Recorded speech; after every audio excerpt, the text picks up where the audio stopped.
The Green Archer, Captain Midnight. Parents. The Green Tedious storylines, film fans continued to pay 5 cents for a thrill-filled afternoon at the local Nickelodeon. Of factors: the dawn of the sound era in movies, the stock market crash of 1929, and the resulting depression created a clamor for escapist entertainment in America as never before. It was a demand that the serials were uniquely qualified to fulfill, injecting the cliffhanging formula into such popular genres as the Western, superhero, crime drama, and science fiction tableaus. Translations to the screen were just as memorable and eccentric. Mandrake the Magician featured Warren Hull fighting a masked madman named the Wasp in a 15-chapter cliffhanger.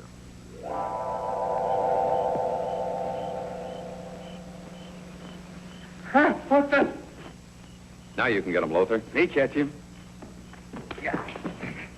Let go! Let go, you prig! All right, Lothar, that's enough. Fighting anti-American agents was the Black Commando, hero of the Secret Code. An added attraction of the serial was a weekly segment in which viewers were taught how to decode secret messages. In the Master Key, Nazi spies were the hero's targeted bad guys. I'm sorry, Miss Lowe, but you aren't going to write another column ever. Charismatic Zorro.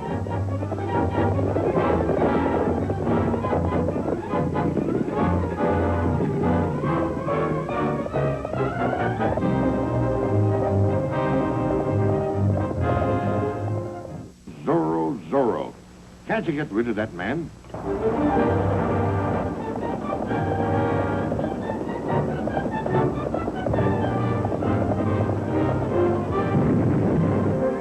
Zorro Rides Again starred John Carroll as James Vega, great-grandson of the original Don Diego Vega.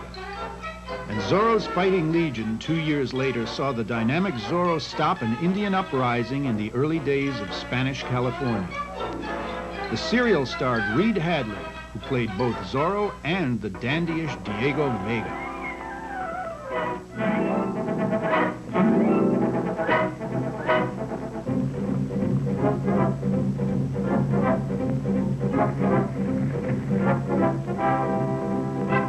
Don't worry, Tarmac. Martinez here warned us, and we set a trap for the gold train at the pass.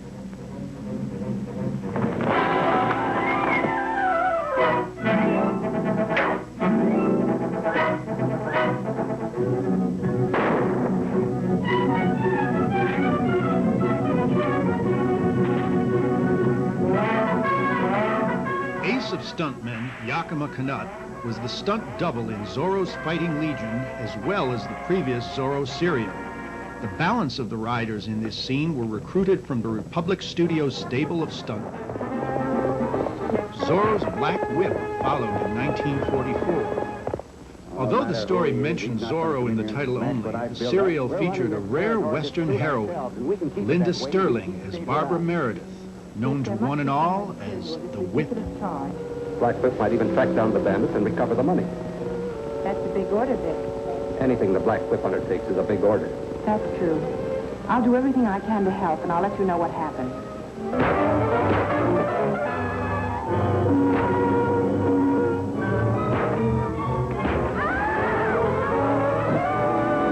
The Black Whip.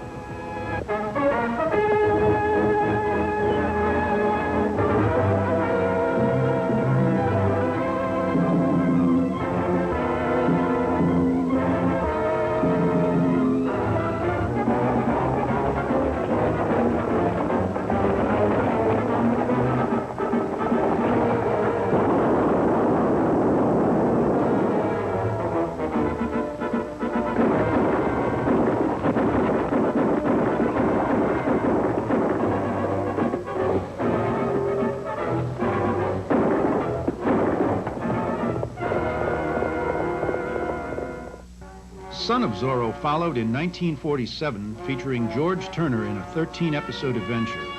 And Clayton Moore concluded the Zorro series as the Ghost of Zorro in 1949. Moore would go on to create the definitive Lone Ranger portrayal on the famous television show of the 1950s. It was the serials that first brought the masked man to life. The Lone Ranger in 1938 starred Lee Powell in a shoot-'em-up adventure set during the post-Civil War Reconstruction. Tonto was played by the venerable Chief Thundercloud.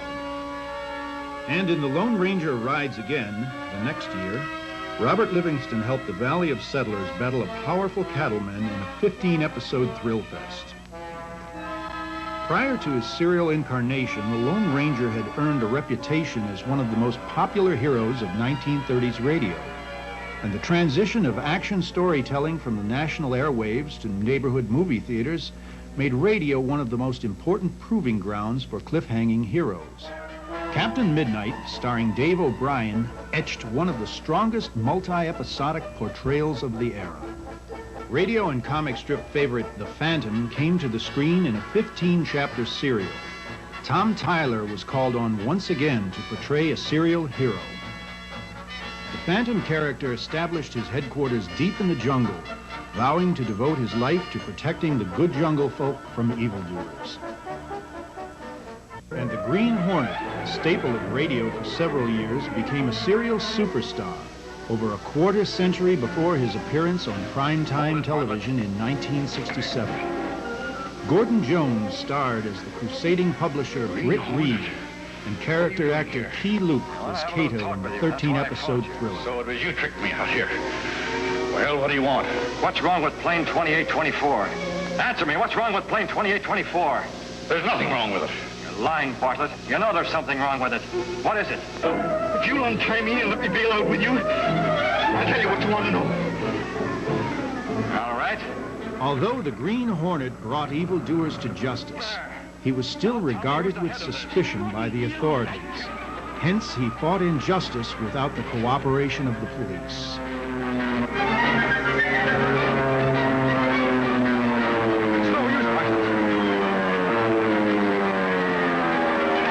No use when you haven't a chance. Now tell me who's ahead of this.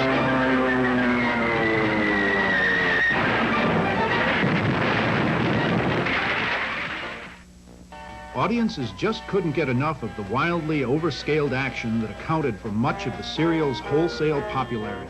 The Green Archer, a 15-episode adventure released in 1940, featured the mysterious title hero dressed in the manner of Robin Hood and brandishing a bow and arrow.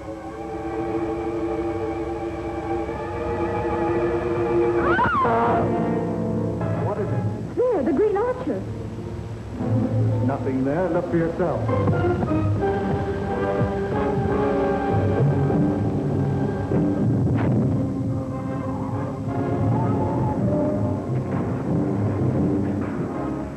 Captain America battled the evil Scarab, who used a poison known as the Purple Death to eliminate his enemies. But Captain America triumphed and became one of the most popular superheroes in serial history. When he finds a withered mummy. The Commissioner's been alibying his failure to turn up anything in these Purple Death murders. You remember the Commissioner and I have cleaned up crime waves in this town before. Yes, that mysterious Captain America did most of your work for you. I feel certain that this new crime wave will bring him out of hiding to help us.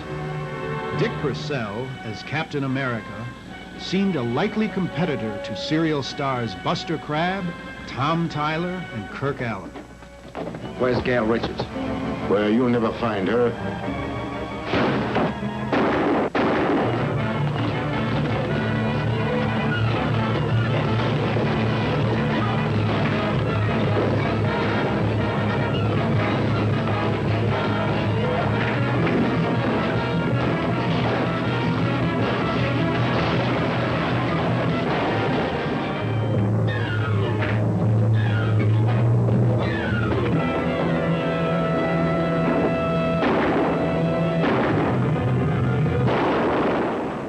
Studios had instigated plans to star Purcell in a series of films in the comic book character vein.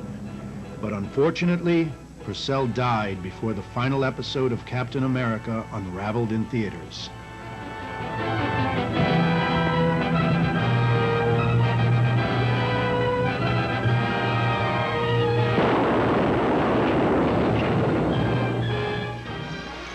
Batman. Bob Kane's legendary comic book creation first came to the screen in serial form in a 15-episode adventure in 1943. Starring Lewis Wilson as Batman and Douglas Croft as the Boy Wonder, the cliffhanger sent the dynamic duo up against Daka, the evil leader of an enemy undercover ring who turns people into zombies. A second serial, Batman and Robin, came 6 years later and starred Robert Lowry and John Duncan in the title roles. Television debuted, which hastened the end of the motion picture serial. An entirely new arena opened its arms to embrace the former heroes of the silver screen. Early 1950s television brought a plethora of familiar Saturday matinee favorites into living rooms across America. Although TV dinners replaced boxes of popcorn, the on-screen action still held audiences spellbound. War returned as the Lone Ranger.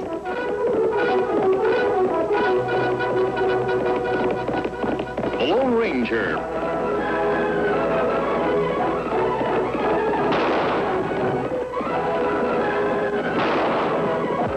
A fiery horse with the speed of light, a cloud of dust, and a hearty hi-yo silver. The Lone Ranger. Into the 1960s, the airwaves continued to present a parade of defenders of justice. The phenomenally popular Batman series was the rage in the mid-60s. Spinning off of Batman came the Green Hornet, with Van Williams in the title role and co-starring Bruce Lee as Kato. Bruce Lee would emerge years later as an international superstar of karate genre movies. Television screen, like their big screen counterparts, stand for and enforce the same ideals, possess the same values, battle the same evil forces, and there was no end to their popularity in sight.